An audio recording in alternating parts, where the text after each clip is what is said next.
নমস্কার বন্ধুরা, কেমন আছেন সবাই? আবারও চলে এসেছি নতুন ভিডিওর সঙ্গে।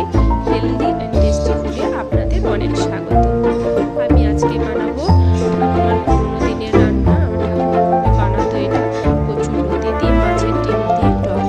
মাছের ডিমের টক এমনিতেই দারুণ লাগে খেতে, কিন্তু এই কচুরলতির সিজনে ঠাকুমা কিন্তু কচুরলতি দিয়ে মাছের ডিমের টক বানাতো।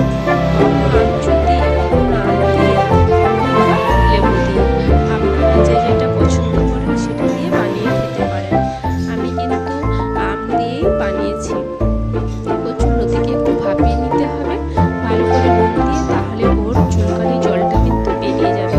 আর মাছের ডিমটাকে দেখেছেন কেমন গরম জলের মধ্যে দিয়ে একটু নাড়তে থাকলে সমস্ত ডিমের ফুটগুলো কিন্তু আলাদা হয়ে যাবে, কেউ কারোর গায়ের সঙ্গে আর কিন্তু লেগে থাকবে না। ওটা খেতে কিন্তু খুবই দারুণ লাগে।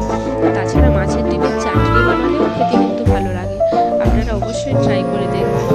তারপরে এখানে মাছের ডিমকে যেই আলাদা আলাদা হয়ে গেছে একটু ছাঁকনির সাহায্যে ছেঁকে নিলেই সব কিন্তু জল আর ডিম কিন্তু আলাদা হয়ে যাবে।